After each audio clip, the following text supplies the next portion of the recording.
하이델베르크 요리문답을 하심으로 거룩하고 복된 주일 예배로 나아갑니다. 살아서나 죽었으나 당신의 유일한 위로는 무엇입니까? 살아서나 죽었으나 나의 몸과 영혼은 나 자신의 것이 아닙니다. 나의 몸과 영혼은 나의 신실하신 구주 예수 그리스도의 것입니다. 그리스도는 자신의 보배로운 피로 나의 모든 죄값을 완전히 치르셨습니다. 그리스도는 나를 마귀의 모든 권세에서 풀어주셨습니다. 또한 그리스도는 나를 지켜주십니다. 그리고 하늘에 계신 아버지의 뜻이 아니라면 내 머리에서 머리카락 하나도 떨어지지 않습니다. 참으로 모든 것은 나의 구원을 위해 합력하여 일합니다. 그리고 그리스도는 성령님을 통해 내게 영생을 보증해 주십니다. 또한 그리스도는 이제부터 진심으로 기꺼이 그리스도를 위해 살도록 나를 준비시키십니다. 아멘. 이 위로 안에서 복을 누리며 살다가 죽기 위해 당신은 무엇을 알아야만 합니까?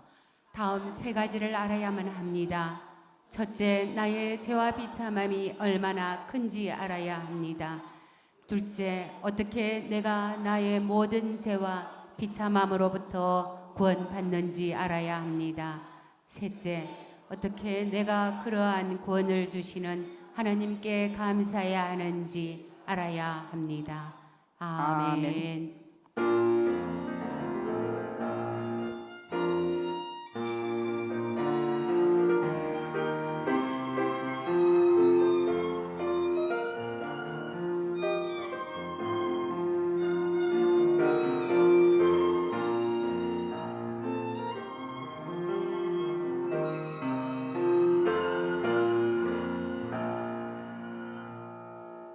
너희는 여호와 우리 하나님을 높여 그의 발등상 앞에서 경배할지어다. 그는 거룩하시도다. 너희는 여호와 우리 하나님을 높이고 그 성산에서 예배할지어다. 여호와 우리 하나님은 거룩하심이로다. 아멘.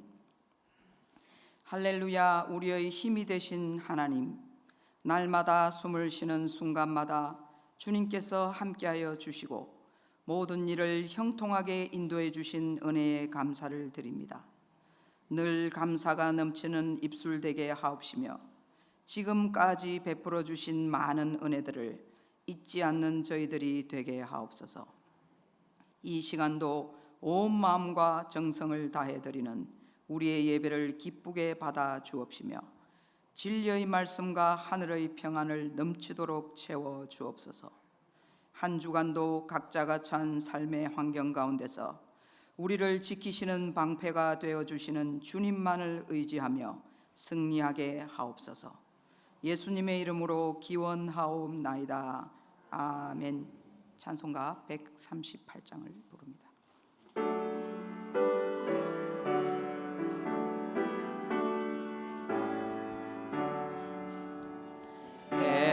햇빛을 받는 곳마다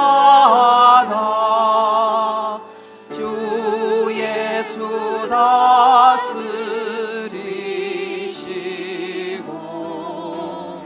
이 세상 끝날 때까지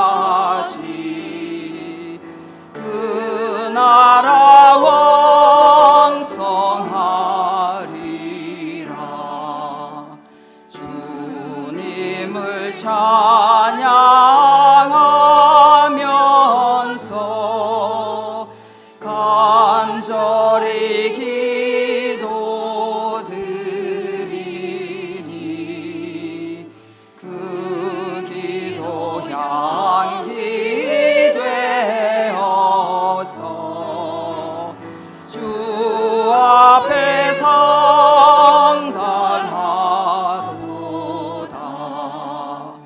온 세상 모든 사람들 그 사랑 찬송하도다. 어린이들도 기뻐서 구주를 찬송하도다.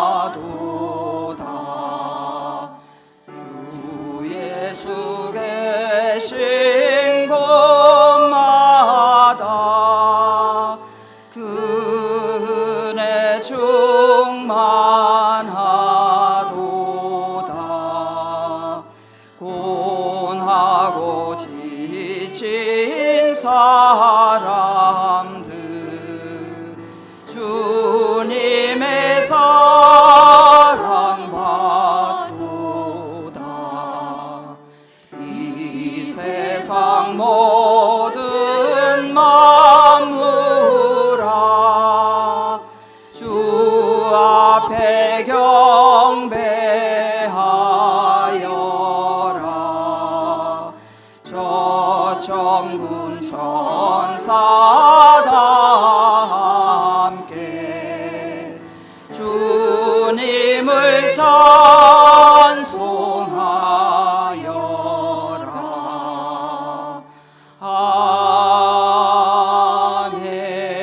아멘. 성시교독은 63번입니다. 왕이신 나의 하나님이여 내가 주를 높이고 영원히 주의 이름을 송축하리이다. 내가 날마다 주를 송축하며 영원히 주의 이름을 송축하리이다. 여호와는 위대하시니 크게 찬양할 것이라. 그의 위대하심을 측량하지 못하리로다. 대대로 주께서 행하시는 일을 크게 찬양하며 주의 능한 일을 선포하리로다. 주의 존귀하고 영광스러운 위엄과 주의 기이한 일들을 나는 작은 소리로 읊조리리이다. 사람들은 주의 두려운 일의 권능을 말할 것이요 나도 주의 위대하심을 선포하리이다. 그들이 주의 크신 은혜를 기념하여 말하며 주의 의를 노래하리이다. 여호와는 은혜로우시며 긍휼이 많으시며 노하시기를 더디하시며 인자하심이 크시도다. 여호와께서는 모든 것을 선대하시며 그 지으신 모든 것에 긍휼을 베푸시는도다. 여호와여 주께서 지으신 모든 것들이 주께 감사하며 주의 성도들이 주를 송축하리이다. 아멘. 우리의 신앙을 고백하겠습니다. 나는 전능하신 아버지 하나님 천지의 창조주를 믿습니다. 나는 그의 유일하신 아들 우리 주 예수 그리스도를 믿습니다. 그는 성령으로 잉태되어 동정녀 마리아에게서 나시고 본디오 빌라도에게 고난을 받아 십자가에 못 박혀 죽으시고 장사된 지 사흘 만에 죽은 자 가운데서 다시 살아나셨으며 하늘에 오르시어 전능하신 아버지 하나님 우편에 앉아 계시다가 거기로부터 살아있는 자와 죽은 자를 심판하러 오십니다. 나는 성령을 믿으며 거룩한 공교회와 성도의 교제와 죄를 용서받는 것과 몸의 부활과 영생을 믿습니다. 아멘. 찬송가 44장을 부르겠습니다.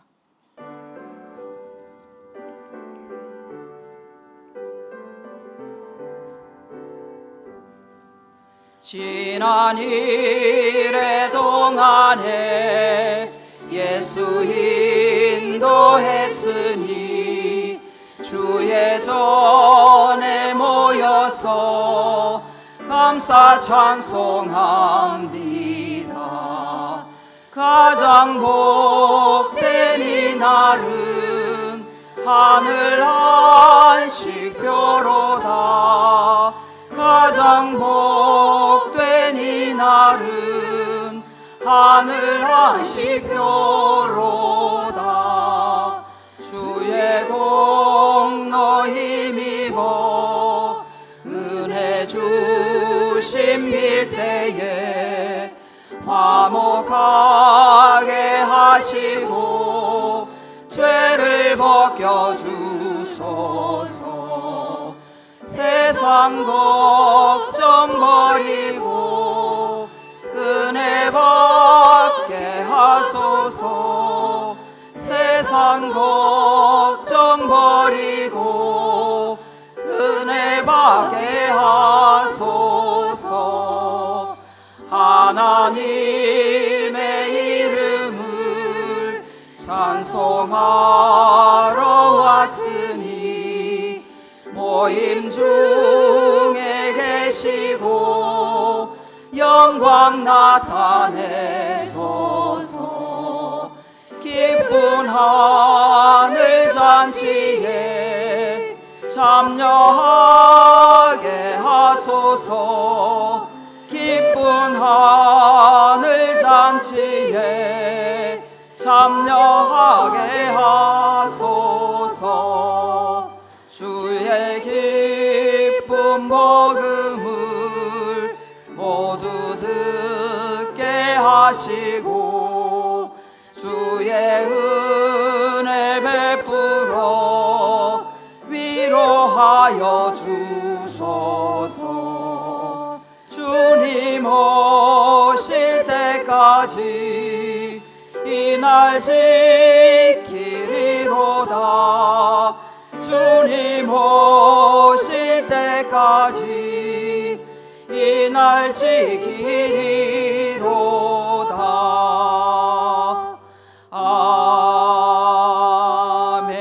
아멘.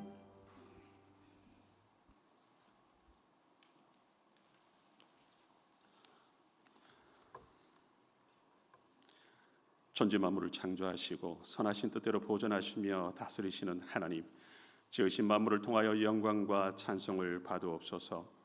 주님의 섭리 아래 영혼의 소생을 경험하며 영생의 삶을 통하여 하나님의 기쁨이 되게 하시니 감사를 드립니다. 항상 주의 말씀을 의지하여 섭리의 신앙을 품고 살아야 하지만 보호하시고 인도하시며 다스리시는 하나님의 임재를 삶의 중심에 두지 못하였음을 용서하옵시고 예정하신 뜻에 순종함으로 주님과 연합하여 주님의 기쁨이 되게 하옵소서. 코로나로 사회적 거리두기를 통해 서로를 멀리하는 가운데 입만 무성한 무화과 나무처럼 비본질적인 것에 마음과 시간과 물질을 빼앗겼음을 회개합니다. 자유롭게 모일 수 있는 기회가 있었고 가정과 교회에서 자유롭게 예배할 수 있었음에도 핑계와 변명만 하였습니다. 지옥 형벌의 두려움과 구원의 은혜의 깊은 감사도 없이 하나님의 영광을 향한 갈급함조차 없었던 저희들의 죄악을 용서하옵시고 특별히 가정 예배가 회복되게 하사 가정에서부터 하나님 중심의 삶을 이루어가게 하옵소서.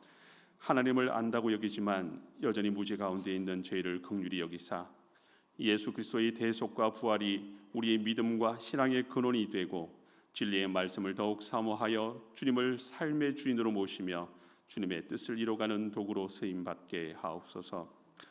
주님 기뻐하실 교회로 세워가심에 감사를 드립니다. 말씀 중심의 교회로 진리와 공의가 세워지며 하나님을 사랑하고 이웃을 사랑하라 하신 명령을 준행하되 교회가 지역을 대표하는 곳으로 성경적 가치를 세워가게 하옵소서. 특별히 주님 주시는 마음으로 당회가 앞장서서 교회를 세워갈 때에 지혜를 더하옵시고 저희로 하여금 주님 세우신 권위 앞에 순종하며 모든 시험과 환난 가운데 온전한 교회로 이끄시는 견인의 하나님만을 의지하게 하옵소서. 더불어 저희를 신실한 믿음의 성도로 세우사 아론과 훌과 같은 목회 사역의 동력자로 쓰임받게 하옵소서. 모이기와 기도에 더욱 힘쓰고 말씀과 기도의 제목을 나누며 맡기신 소명을 감당할 때 온전한 연합과 사랑의 교제가 회복되게 하옵소서. 하루가 다르게 육신의 힘을 잃어가는 부모님들을 긍휼히 여기사 천국의 소망을 품고 항상 주님과 동행하는 복을 더하옵소서. 어른을 공경하여 섬기되 그 입술에 지혜로운 훈계를 기뻐하는 자녀 되게 하옵소서. 맡기신 자녀들을 말씀으로 교육하고 훈계하여 믿음의 자녀로 양육하게 하옵시고 여호와 라파의 하나님, 육신이 연약한 지체들을 불쌍히 여기사 치유하여 주옵시고 회복시키사 이전보다 더욱 강건하게 하옵소서. 복음을 전하는 것이 주의 자녀된 우리의 사명임을 아오니 우리 곁에 항상 전도의 대상이 있음을 기억하고 그들을 위해 기도하고 섬기는 전도자의 삶을 살게 하옵소서. 특별히 가족 구원을 위해 간절히 기도하는 이들의 기도를 들으사 위로하옵시고 친히 찾아가 저들의 다친 마음을 열어주사 주님을 영접하여 복음 안에서 함께 예배하는 기쁨을 온 교회가 누리며 주님께 영광 올리게 하옵소서. 세우신 목사님께 하나님의 은총을 부으사 두렵고 떨리는 마음으로 주님 앞에 행하며 항상 정결하고 거룩한 동기로 사역하게 하옵시고 삶의 구체적인 영역 가운데 선하고 모범적인 예수님의 형상을 드러내며 하나님께 영광 돌리는 주님의 기쁨이 되게 하옵소서. 이 시간 선포되는 말씀을 아멘으로 듣는 이의 영육이 소생하며 강건하여지게 하옵시고 주님의 뜻을 깨달아 준행하는 복된 성도 되게 하옵소서. 예배를 방해하는 모든 악의 충동을 막아 주옵시고 삼위일체 하나님 홀로 영광 받으옵소서. 예수님의 이름으로 기도드립니다. 아멘.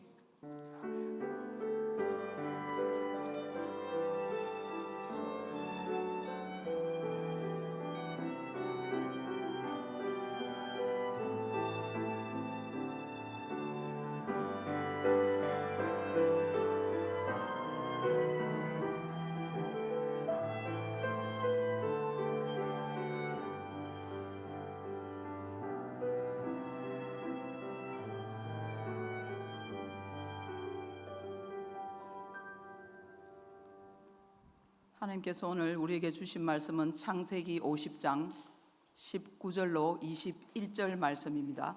구약 성경 81면에 있는 창세기 50장 19절로 21절 말씀을 다 같이 합독하겠습니다. 요셉이 그들에게 이르되 두려워하지 마소서. 내가 하나님을 대신하리이까.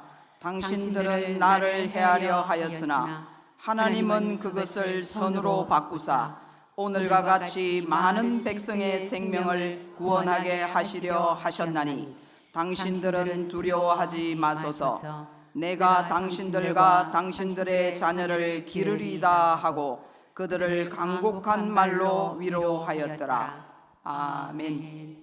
주일 특송을 권사 트리오로 올려드리겠습니다.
한 2달 전에 이 장생포 공원에 갔더니 수국을 이렇게 심어놨는지 뿌렸는지 어쨌든 수국이 활짝 폈는데 정말 예쁘더라고요. 예전에는 그 꽃이 예쁘다는 생각을 못 해봤어요. 그냥 다른 많은 사람들처럼 튤립, 백합화 이런 게 예쁘고 수국은 그냥 평범한 들꽃 뭐 이렇게 생각을 했는데 나이가 들었나 봐요. 수국이 훨씬 더 예뻐요. 백합화, 뭐 튤립은 잠깐 지나가는데 정말 예쁘더라고요. 근데 이게 장점이 뭐냐면 또 오래 피더라고요. 아마 지금도 있을 거예요. 그래서 2주 전에 저녁에 제가 이제 마리아 회원들 밥 먹고 있길래 회원들한테 이제 우리 밥도 먹었으니까 저 위에 산책 한번 가자. 수국 정말 예쁘다 그랬는데 안 가더라고요. 귀찮다고. 그래서 내가 기분이 좀 나빴어요. 그래서 마리아 회원들이 이것저것 교회를 많이 해서 참 교회적으로는 참 고마운데 개인적으로는 기분이 나빠요. 그래서 내가 이제 마음을 다스리며 생각한 게 뭐냐면 아직 어리다. 그러니까 백합화, 튤립 같아서 도도해서 이 수국의 맛을 모르는 거다. 이제 이렇게 생각을 하고 제가 이제 포기를 했는데 그런 면에서 볼 때 오늘 그 찬양이 이 수국의 풍성함과 아름다움을 담은 그런 여인들의 하나님을 향한 찬양이었다 이런 생각이 듭니다. 장생포 권사 트리오는 좀 교만해요. 권사가 셋밖에 없는 줄 알잖아 우리 교회. 권사 얼마나 많은데. 그래서 제가 볼 때는 장생포 수국 트리오 이렇게 하면 훨씬 좋을 것 같아요. 정말 이 아름다운 새 여인이 하나님께 멋진 찬양 들려드렸습니다. 우리 장생포 수국 트리오를 위해서 크게 박수 한번 보내도록 하겠습니다.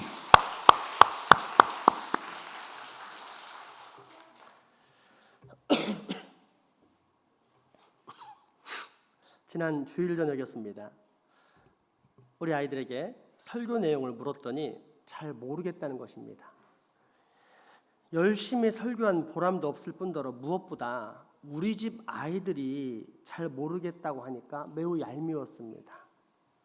그래서 세게 딱밤을 한 10대씩 때리고 싶은데 그래봤자 더 아픈 것은 아빠 마음이라 그럴 수도 없어서 결국 그날 했던 설교를 다시 요약 정리해서 핵심을 알려주었습니다. 그러면서 자연스럽게 이런 생각이 들었습니다.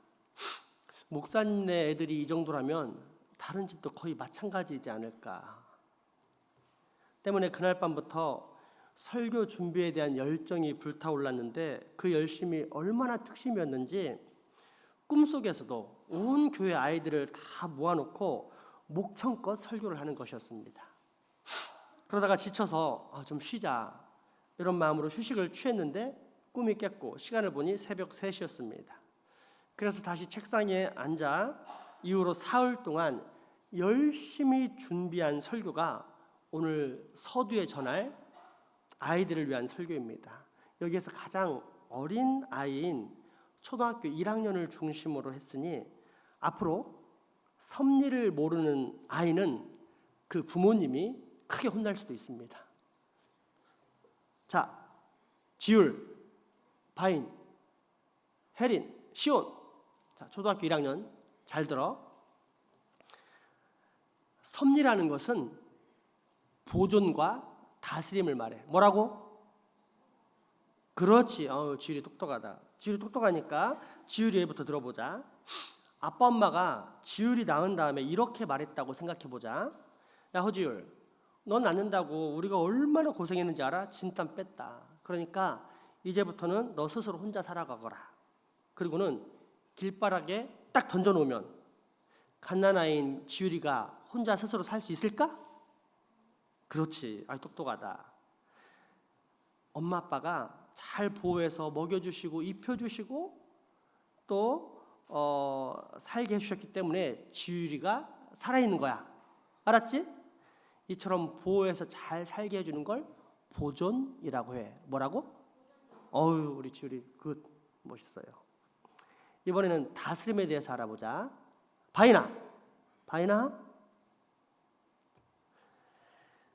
바인이가 아무런 위험이 없는 넓은 운동장인 놀이터에 왔어. 그럼 아빠 엄마가 뛰어놀게 해줄까 아닐까? 당연하죠. 우리 교회들은 똑똑해서 좋다. 그래야 뼈도 근육도 몸도 마음도 튼튼해지니까. 그런데 하루는 길을 가던 중에 길가에 집에 불이 난 거야. 너무 신기해가지고 바인이가 저 신기하다 가봐야겠다 이러면 아빠가 뭐라고 할까? 적어도 이렇게는 말하지 않을 거야. 바인아 가까이 가봐. 최대한 가까이 가봐. 얼마나 가까이 가야 네 몸에 불이 붙는지 우리도 보고 싶다 야. 이럴까? 그렇지. 안 돼 바인아 저리 비켜 다쳐. 매우 다급한 목소리 이렇게 말할 거야. 왜 그럴까 바인아? 왜 어떨 땐 놀러 가게 하고 어떨 땐 못 놀러 가게 하지? 그렇지. 아유 똑똑해라. 위험할 때는 못 가게 하고 맞아. 안 위험할 때는 마음껏 놀게 하고 위험할 때는 죽을 수도 있으니까 못 가게 하는 거야. 이렇게 우리가 안전하게 살도록 이래라 저래라 하면서 알려주고 지도하는 것을 다스림이라고 해. 알았지? 뭐라고? 예, 좋아요. 자, 그러면 이제 지율이 바인이 보존과 다스림이 뭔지 알았지? 그리고 여기서 섭리라는 의미도 알 수 있어. 시온아, 잘 들어. 아빠 엄마가 우리가 잘 살 수 있도록 보존하고 다스리는 것처럼 하나님이 이 땅에 있는 모든 사람들이 잘 살 수 있도록 보존하고 다스리는 것, 이거를 섭리라고 해. 뭐라고? 아유 똑똑하다 우리 시온이. 역시 잘했어요. 자, 그런데 더 중요한 게 하나 있어. 뭐냐? 이제 우리 혜린이 차례네. 이 보호와 다스림에는 차이가 있어. 즉 부모님의 보호와 하나님의 보호에는 차이가 있는데 그것도 매우 분명한 차이가 있어. 예를 들어 볼까? 어느 날 혜린이 아빠인 양 집사님이 출근을 했어. 그래서 공장에서 일하고 있어.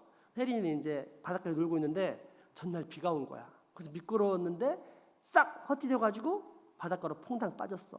아빠 살려주세요 이러겠지. 그지? 이렇게 말하면 아빠가 공장에서 들을 수 있는 확률이 얼마나 될까? 아빠 귀가 뭐 600만 불의 뭐 사나이야? 그래 빵 프로. 좋아 똑똑하다 우리 혜린이. 왜 못 들어? 왜 못 들어? 그치, 너 거리가 너무 머니까. 맞아. 이처럼 구하고 싶어도 거리가 너무 멀어서 도저히 구해줄 수 없는 상태를 유식한 말로 공간의 제약 또는 공간의 한계라고 해. 자, 그런데 아빠 귀가 완전히 당나귀 귀여서 들은 거야. 그래가지고 혜린 살려고 최고 시속 100km로 달려왔어. 그래도 최소 10분 이상이 걸려. 그러면 파도가 막 치는 그런 바닷가에 빠진 혜린이가 살 수 있을까 없을까? 당연하지. 그렇지.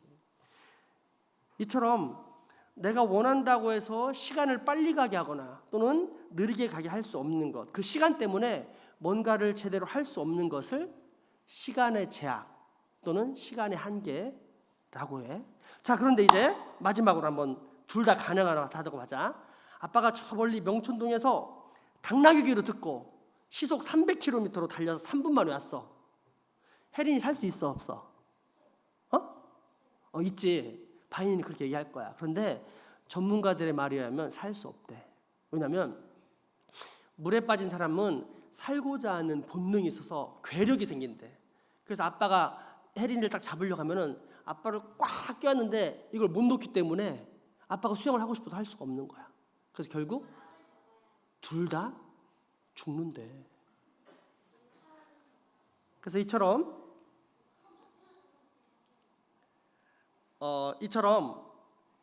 딸을 마음으로는 구해주고 싶은데 실제로는 구해줄 수 있는 힘이 없는 상태. 이것을 또 능력의 제약 혹은 능력의 한계라고 해.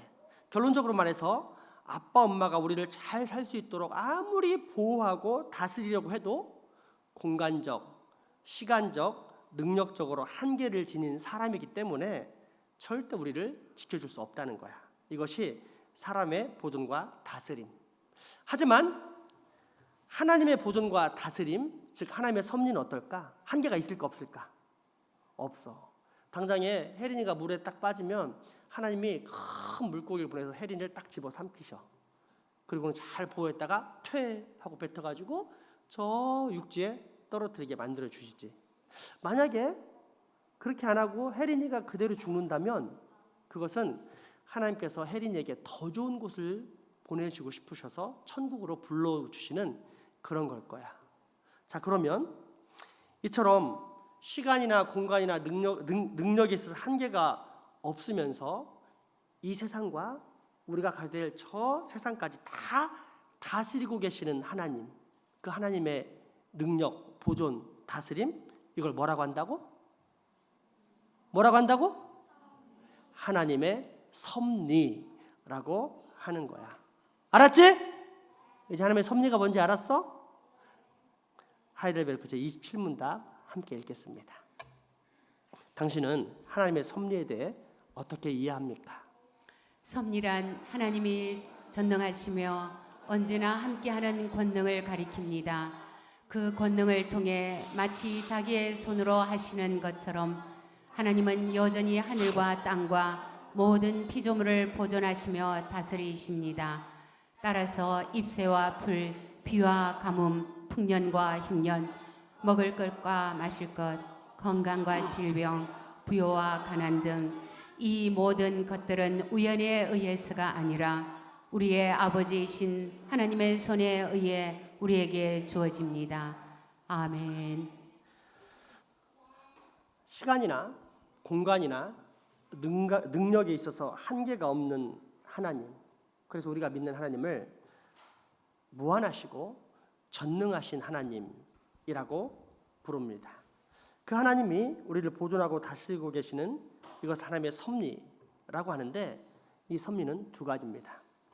첫째, 일반 역사란 온 세상 만물을 지탱하시고 다스리시는 일반적인 섭리를 말하는 것이요, 특별 역사란 현세에서는 선택한 백성들의 구원을 시작하시고 내세에서는 그 구원을 완성하시는 하나님의 특별한 섭리를 말합니다. 먼저 일반 역사에 관한 마태복음 5장 45절의 말씀 보겠습니다. 이같이 한즉 하늘에 계신 너희 아버지의 아들이 되리니 이는 하나님이 그 해를 악인과 선인에게 비추시며 비를 의로운 자와 불의한 자에게 내려 주심이라. 아멘. 너무도 당연한 사실이기 때문에 우리는 이 은혜가 하나님께로부터 나온다는 사실을 자주 까먹습니다. 대신 우연 또는 처음부터 당연히 그래야만 했던 것처럼 생각합니다. 그러나 성경은 명확히 가르쳐 주기를 이 모든 것의 원인은 하나님이시다, 하나님이 그렇게 만드셨다라고 가르쳐 줍니다.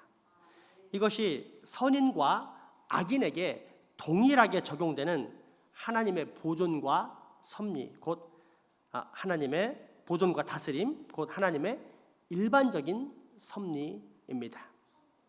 만약 그렇지 않다면 어떻게 되겠습니까?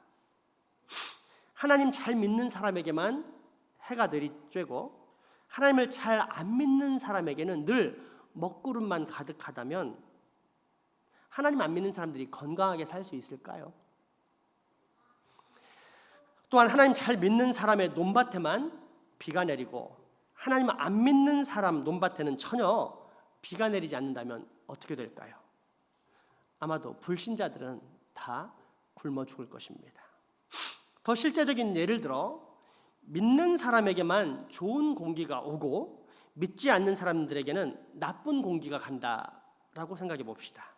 그러면 이 세상에서 장수하는 사람들은 다 그리스도인이요, 단명하는 사람들은 다 불신자들일 것입니다. 그러나 세상의 공기는 믿음의 유무에 따라 차별적으로 공급되지 않고 누구나에게 다 공평하게 지급됩니다. 실제로 몇 달 전 장생포 지역 내 어떤 화학 공장에 탱크가 터졌을 때 장생포에 거주하는 모든 사람들이 악취와 구토로 고통을 겪었습니다. 그때 불신자들만 악취와 구토로 고생했고 장생포 교인들은 여전히 신선한 공기를 마시며 아무렇지 않았습니까? 아닙니다. 다 같이 악취와 구토로 고생했습니다. 이처럼 하나님께서는 신자나 불신자 모두에게 동일한 공기와 햇빛, 동일한 비와 바람을 통해 보존하고 다스리시는데, 이처럼 상식적이고 일반적인 자연 법칙에 의해 세상이 돌아가는 것을 일반 섭리라고 합니다. 만약 그렇지 않고 어떤 사람에게는 해가 동쪽에서 뜨는데 어떤 사람에게는 해가 서쪽이나 남쪽에서 뜬다. 어떻게 될까요?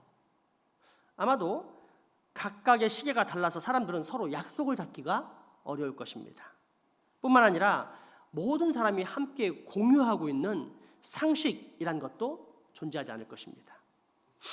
그러나 해는 늘 동쪽에서 뜨고 거대한 파도는 언제나 바닷가에서 멈춘다는 것을 알고 있기 때문에 우리가 지금 이처럼 안전하게 살고 있는 것입니다. 일반 섭리란 바로 이것입니다. 상식적인 자연 법칙을 말합니다. 문제는 하나님께서 만드신 이런 일반 섭리만 인정하면서 그 이상은 인정하거나 허용하지 않을 뿐더러 아예 생각조차 하지 않는 사람들이 있다는 것입니다. 지난 시간에 소개한 이신론자들 혹은 자연신론자들이 그런 사람들입니다. 그러나 하나님의 섭리가 과연 자연 법칙에만 갇혀 있을까요? 그래서 이신론자들이 주장하는 것처럼 하나님은 이 세상을 만드시고 자연 법칙을 주신 후에 저 멀리 떨어져서 이제 더 이상 아무것도 하지 않는 상태, 아니 할 수 없는 무능한 상태로 계신 분일까요? 결코 그렇지 않습니다. 오히려 당신이 창조하신 땅에 적극적으로 개입하시고 주관하시는데, 특별히 당신이 선택하시고 구원으로 인도하시는 백성의 삶에 대해서는 더욱 크게 역사하십니다. 이것을 하나님의 특별한 역사, 곧 특별 섭리라고 부릅니다. 여호수아 10장 9절에서 14절 말씀입니다.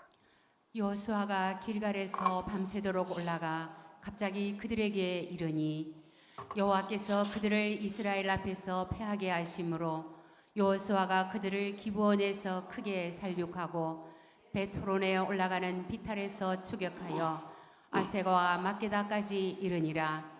그들이 이스라엘 앞에서 도망하여 벳호론의 비탈에서 내려갈 때에 여호와께서 하늘에서 큰 우박덩이를 아세가에 이르기까지 내리심에 그들이 죽었으니 이스라엘 자손의 칼에 죽은 자보다 우박에 죽은 자가 더 많았더라.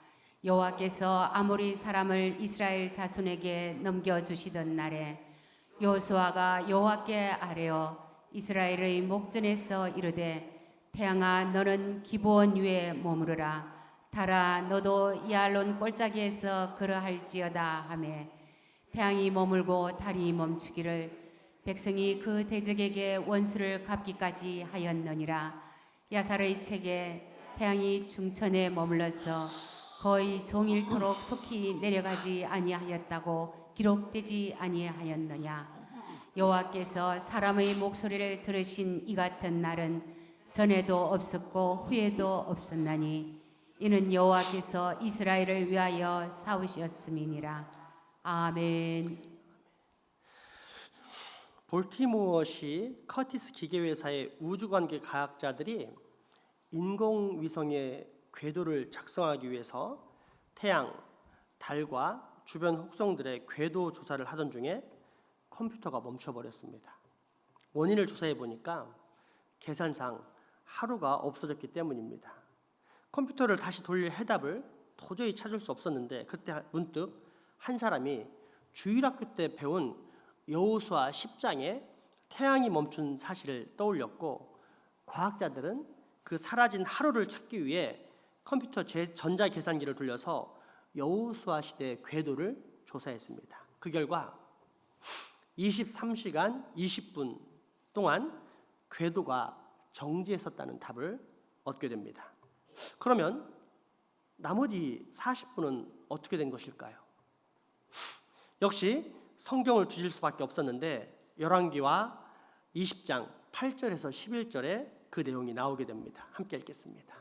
히스기야가 이사야에게 이르되 여호와께서 나를 낫게 하시고 3일 만에 여호와의 성전에 올라가게 하실 무슨 징표가 있나이까 하니 이사야가 이르되 여호와께서 하신 말씀을 응하게 하실 일에 대하여 여호와께로부터 왕에게 한 징표가 이 말이다. 해 그림자가 10도를 나아갈 것이니까 혹 10도를 물러갈 것이니까 하니 히스기야가 대답하되 그림자가 10도를 나아가기는 쉬우니 그리할 것이 아니라 10도가 뒤로 물러갈 것이니이다 하니라. 선지자 이사야가 여호와께 간구하며 아하스의 해시계 위에 나아갔던 해 그림자를 10도 뒤로 물러가게 하셨더라. 아멘.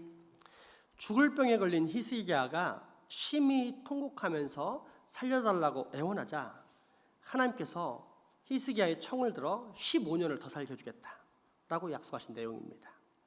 이때 불안한 히스기야가 하나님, 내가 어떻게 믿죠? 증거를 좀 보여주세요. 분명한 증거를 주세요.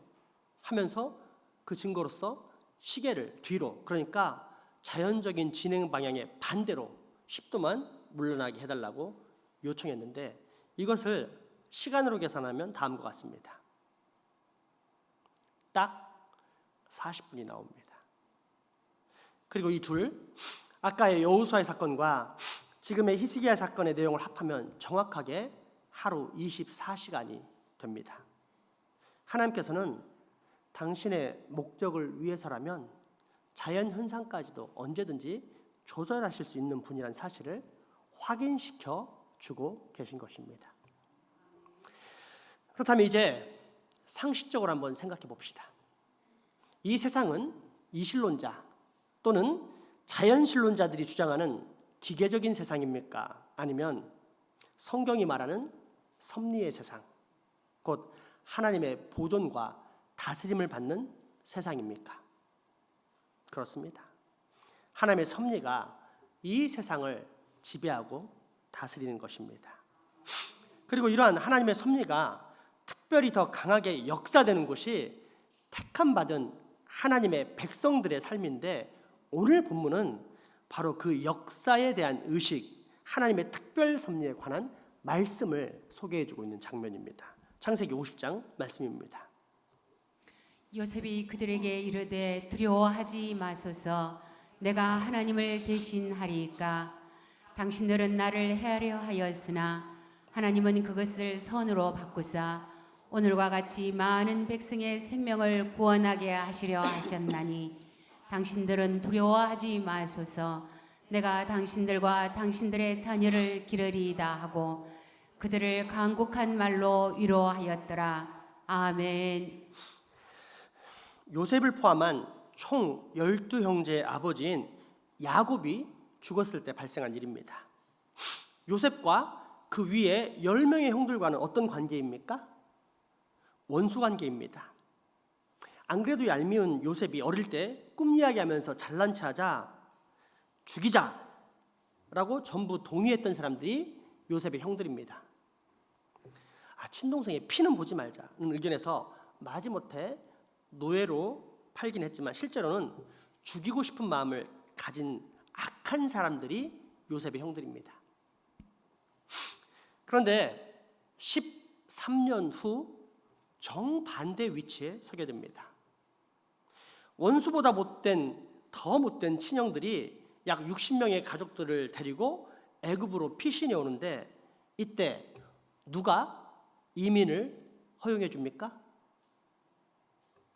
자기들이 원수처럼 대하면서 죽이려 했던 요셉입니다.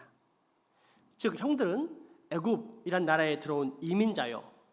그 이민자들을 허용해 준 요셉은 전 애굽을 다스리는 국무총리였습니다. 그렇게 17년을 동생 덕에 편안하게 잘 삽니다. 문제는 상황이 바뀌었다는 것입니다. 이전까지는 아버지가 살아 계셨기 때문에 어느 정도 안심이 되었지만 지금은 아버지 야곱이 죽은 상황입니다. 이때 형들의 마음이 어땠을까요?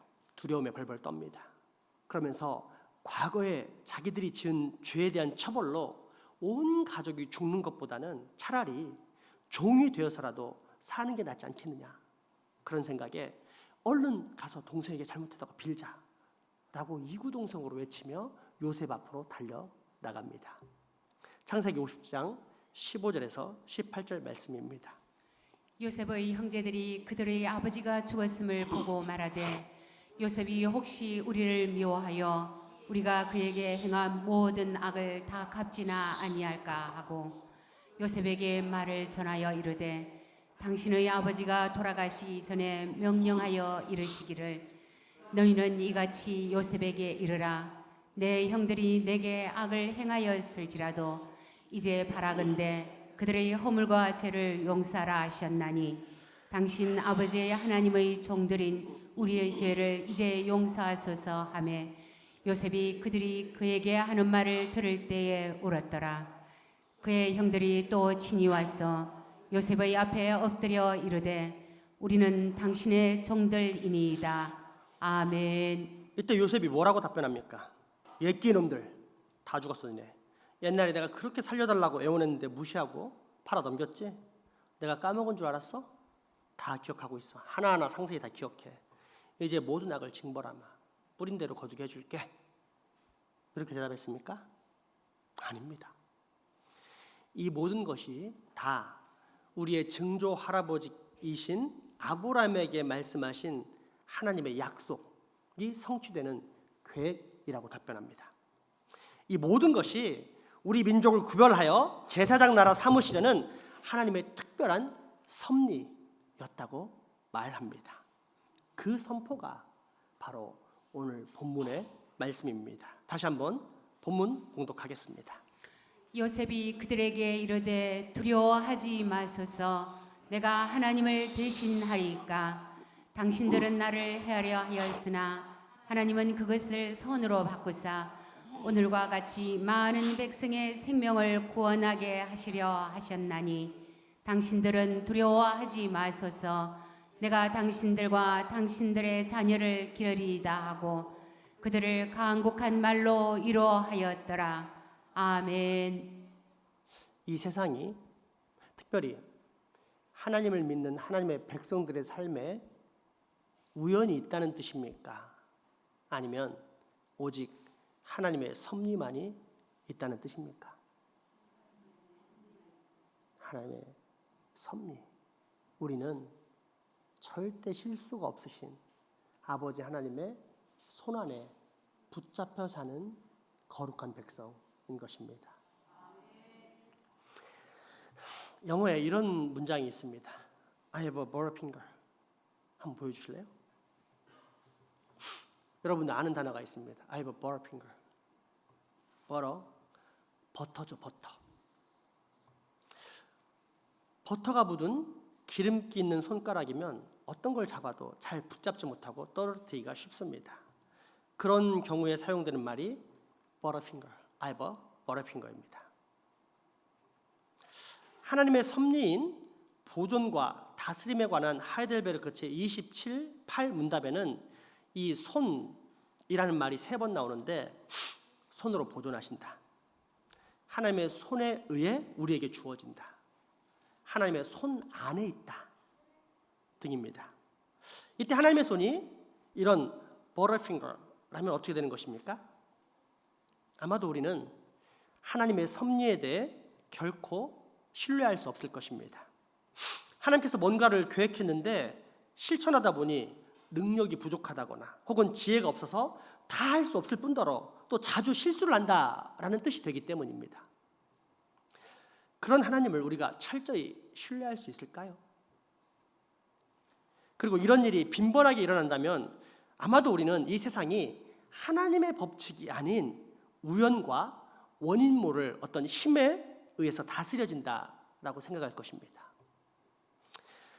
그런데 과연 세상이 우연으로 다스려질까요?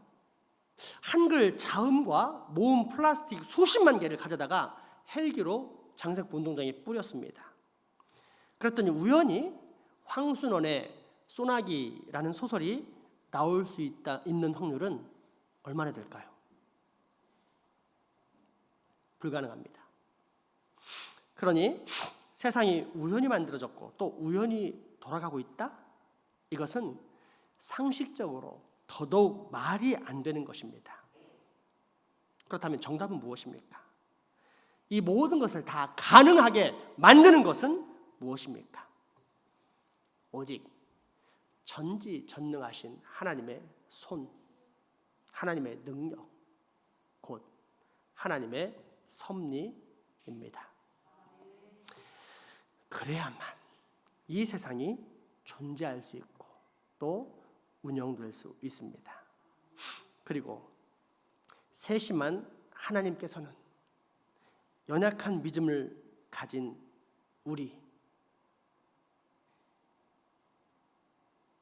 우리가 이 사실을 명확하게 깨달을 수 있도록 성경 곳곳에 기록해 놓으시고 또한 매우 큰 소리로 선포하고 계십니다. 먼저 시편 104편 1절에서 15절 말씀입니다. 내 영혼아 여호와를 송축하라. 여호와 나의 하나님이여 주는 심히 위대하시며 존귀와 권위로 옷 입으셨나이다. 주께서 옷을 입음같이 빛을 입으시며 하늘을 휘장같이 치시며 물에 자기 누각의 들보를 얹으시며 구름으로 자기 수레를 삼으시고 바람 날개로 다니시며 바람을 자기 사신으로 삼으시고 불꽃으로 자기 사역자를 삼으시며 땅에 기초를 놓으사 영원히 흔들리지 아니하게 하셨나이다. 옷으로 덮음같이 주께서 땅을 깊은 바다로 덮으심에 물이 산들 위로 솟아올랐으나 주께서 꾸짖으시니 물은 도망하며 주의 우레소리로 말미암아 빨리 가며 주께서 그들을 위하여 정하여 주신 곳으로 흘러갔고 산은 오르고 골짜기는 내려갔나이다. 주께서 물의 경계를 정하여 넘치지 못하게 하시며 다시 돌아와 땅을 덮지 못하게 하셨나이다. 여호와께서 샘을 골짜기에서 솟아나게 하시고 산 사이에 흐르게 하사 각종 들짐승에게 마시게 하시니 들나귀들도 해갈하며 공중의 새들도 그 가에서 깃들이며 나뭇가지 사이에서 지저 기는도다. 그가 그의 누각에서부터 산에 물을 부어주시니 주께서 하시는 일의 결실이 땅을 만족시켜 주는도다.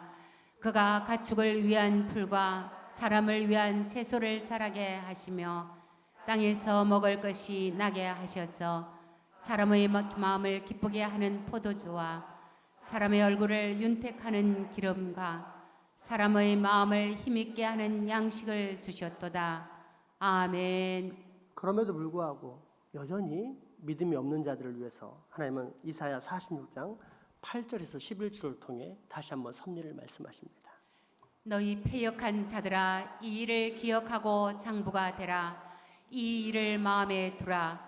너희는 옛적 일을 기억하라. 나의 하나님이라. 나 외에 다른 이가 없느니라. 나는 하나님이라. 나 같은 이가 없느니라. 내가 시초부터 종말을 알리며 아직 이루지 아니한 일을 옛적부터 보이고 이르기를 나의 뜻이 설 것이니 내가 나의 모든 기뻐하는 것을 이루리라 하였노라. 내가 동쪽에서 사나운 날 짐승을 부르며 먼 나라에서 나의 뜻을 이룰 사람을 부를 것이라. 내가 말하였은즉 반드시 이룰 것이요 계획하였은즉 반드시 시행하리라. 아멘. 그리고 마지막으로 요한복음 10장 28절에서 29절 말씀입니다. 내가 그들에게 영생을 주노니 영원히 멸망하지 아니할 것이요 또 그들을 내 손에서 빼앗을 자가 없느니라. 그들을 주신 내 아버지는 만물보다 크심에 아무도 아버지 손에서 빼앗을 수 없느니라. 아멘. 하나님의 손이 버터핑거란 말입니까? 아니면 그 어떤 초강력 접착제보다 더 강한 접착손이라는 뜻입니까? 우리 하나님 아버지의 섭리가 이생과 내세에 한계가 있다는 말입니까? 아니면 전능하시고 완전하시다는 뜻입니까? 그렇습니다. 전지전능하시고 완전 무결하신 우리 아버지 하나님께서는 지금도 우리를 당신의 그 강력한 손으로 지켜 보존하고 다스리고 계십니다. 이것이 하나님의 섭리입니다. 하이델베르크 제27문답입니다. 당신은 하나님의 섭리에 대해서 어떻게 이해합니까? 섭리란 하나님의 전능하시며 언제나 함께하는 권능을 가리킵니다.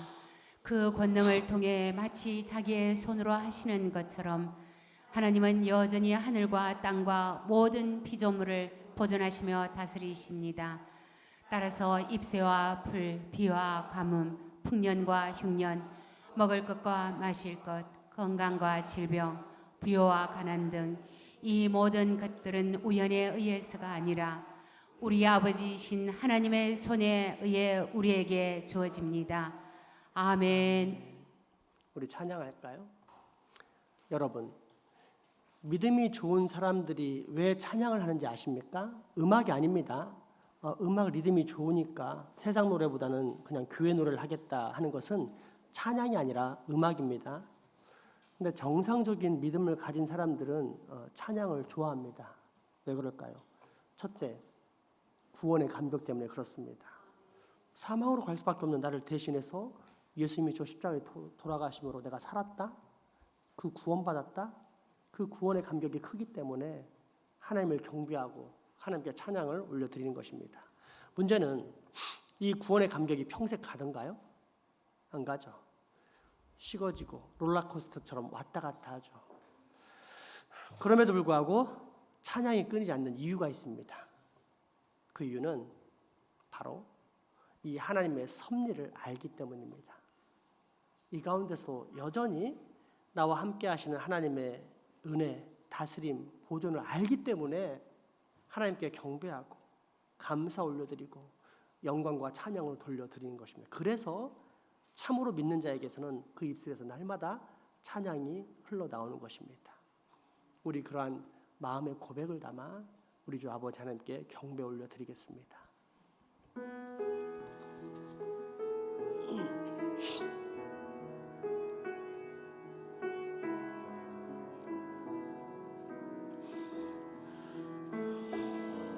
나의 주 나의 하나님이여 주를 경배합니다. 주 사랑하는 나의 마음을 주께서 아시나. 나의 주 나의 하나님이여 나의 하나님이여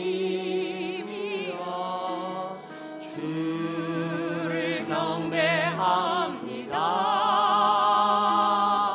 주 사랑하는 나의 마음을 주께서 아시나이다. 깨뜨리고 감내게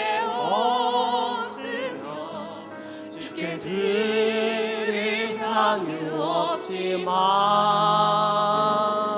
하나님 형상대로 날 빚으사 새 영을 내게 부어주소서. 나의 주 나의 하나님이여 주를 경배합니다. 주 사랑하는 나의 마음을 주께서. 2절 고백할까요? 나의 주 나의 하나님이여 주를 경배합니다. 나의 주 나의 하나님이여 주를 경배합니다. 주 사랑하는 나의 마음을 주께서 아시나. 고통 속에 방황하는 내 마음, 고통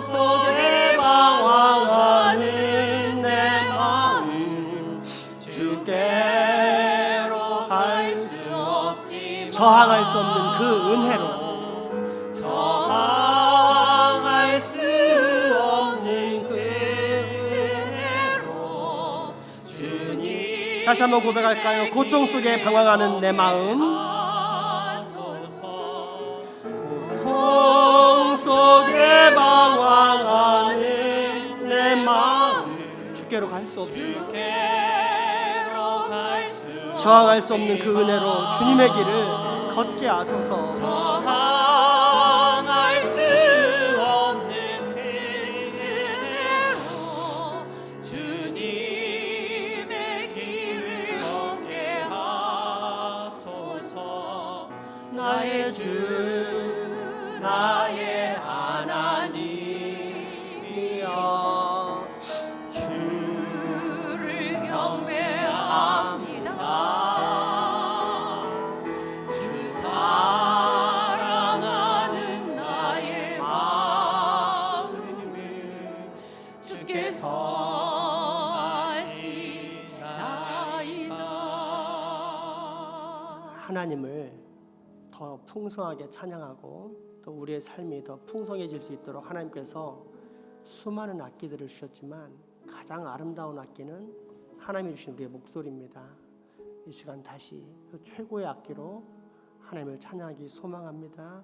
나의 주 나의 하나님이여 주를 경배합니다. 주 사랑하는 나의 마음을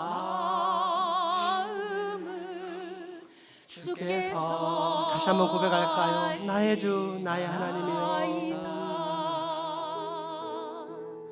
나의 주 나의 하나님이여 주를 경배합니다. 주 사랑하는 나의 마음을 주께서 아시나이다.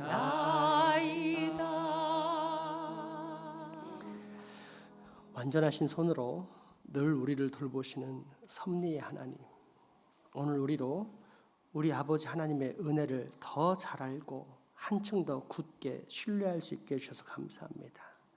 내 평생에 이렇게 좋으신 아버지 하나님을 늘 사랑하며 살 수 있게 하여 주옵소서. 아버지 하나님의 섭리하신 은혜에 항상 감사할 줄 아는 참 신자의 삶을 꼭 살게 하여 주옵소서. 예수님의 이름으로 기도합니다. 아멘. 헌금하시겠습니다.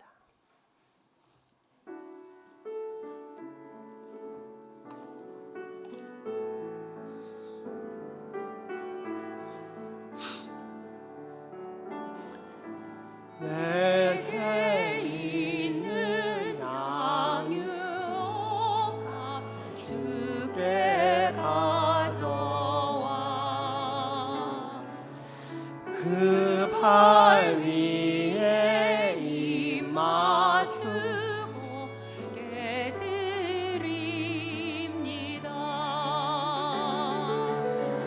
나를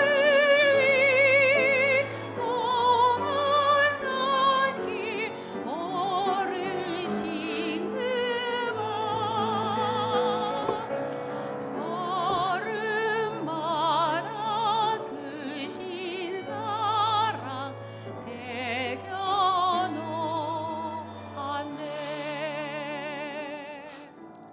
은혜로우신 하나님 아버지, 복되고 거룩한 주일 맞아 주님 앞에 나와 예배할 수 있는 특권을 주시고 주님의 신령한 은혜를 맛보는 귀한 시간을 갖게 하시니 감사와 영광 올려드립니다. 이 시간 헌금을 위해서도 기도합니다.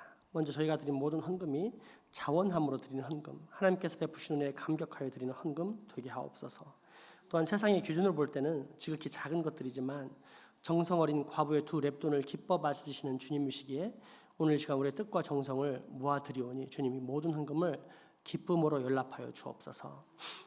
특별히 이 헌금을 통해 우리의 삶도 드립니다. 날마다 부족한 저희들을 보호하시고 일용할 양식과 생활용품들을 공급해 주셨는데 저희는 완악하여 주님의 사랑을 잊어버릴 때가 더 많았습니다. 그러므로 이 시간 회개하며 나아가오니 우리 허물을 용서해 주시고 이제 후로는 저희로 더욱더 정결한 마음의 뜻과 헌신의 정성을 드릴 수 있게 하여 주옵소서. 무엇보다도 세상에서 살아가는 저희 삶 자체가 하나님께서 기뻐 받으실 만한 산 제사가 되게 하여 주옵소서. 우리의 가족이지만 병환으로 인해 이 예배 함께하지 못하는 소중한 환우, 직장, 사업, 유학, 국방의 의무 등으로 타지 해외에 나가 수고하는 우리 가족들 동일한 은혜를 주시며 그 영혼이 언제나 기도와 감사, 믿음과 소망, 사랑의 인내가 넘치게 하여 주옵소서. 우리가 맡은 이 지역사회도 주님 불쌍히 여기사 이곳에 당신의 택한 백성들이 어서속히 이 전에 나와 하나님께 경배와 찬양, 영광 올려드리며 하나님의 사랑 안에 잠기는 복을 꼭 누릴 수 있게 역사하여 주시옵소서. 예수님 이름으로 기도합니다.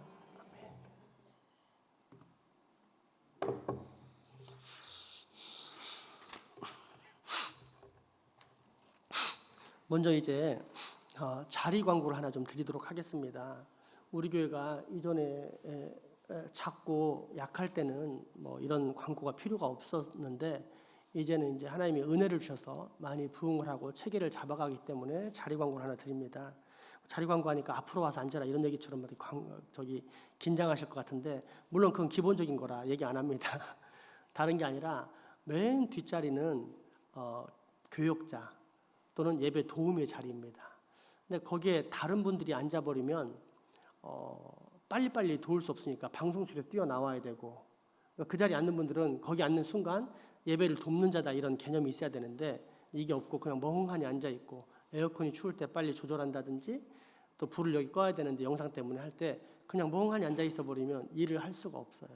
그러니까 이제 우리 교회는 작고 사람이 없으니까 그렇지 제가 부목사 할 때는 항상 제 자리가 저기였습니다.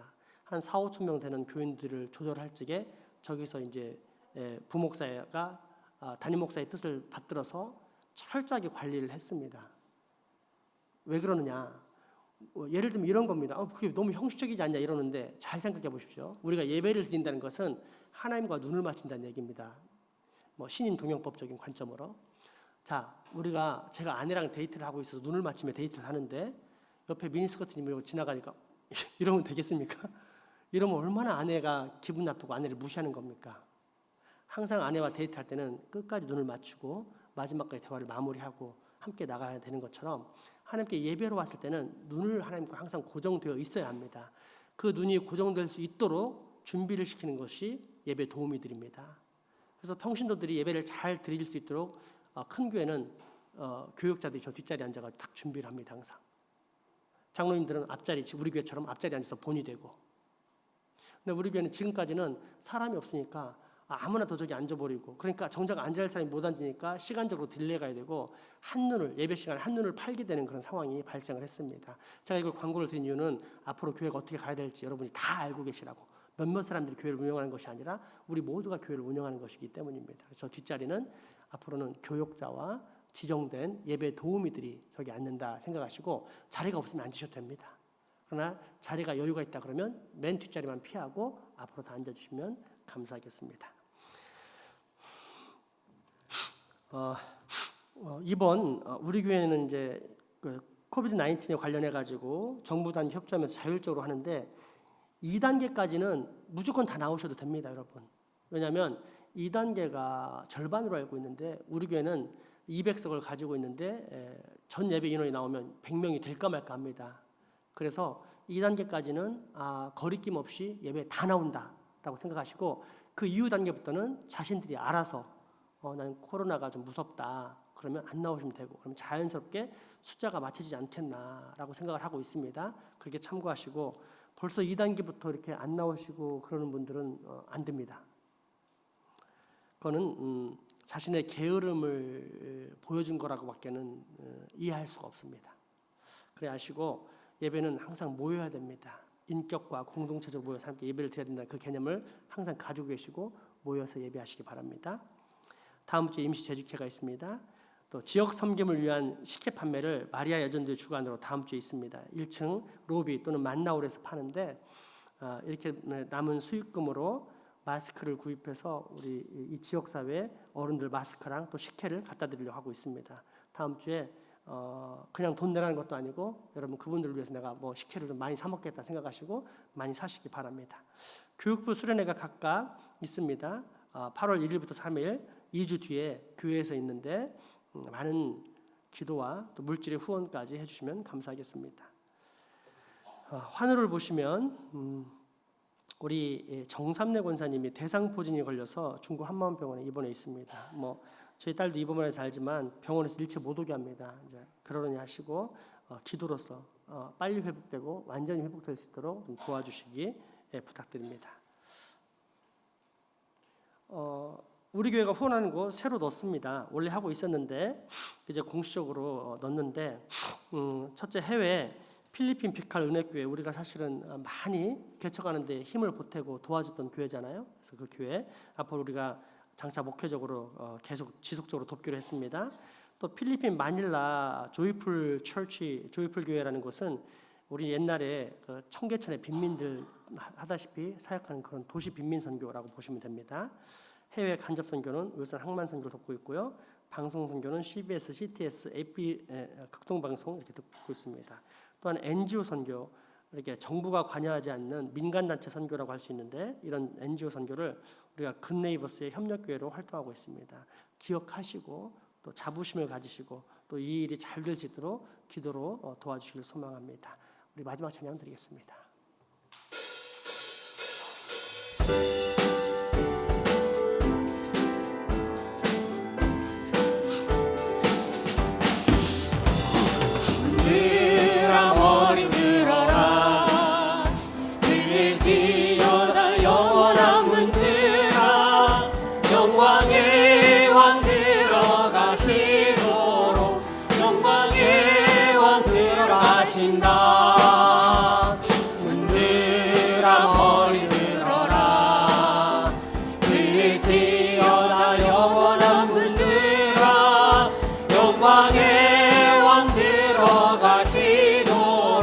영광의 왕 들어가신다. 영광의 왕이시며 강하고 능하신 주로다. 전쟁에 능하신 주시라. 나 찬양 위대하신 왕. 왕께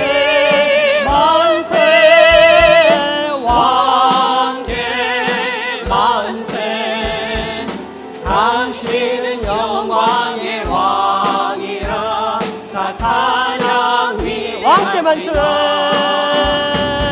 왕께 만세. 왕께 만세. 당신은 영광의 왕이라. 다 찬양 위대하신 왕.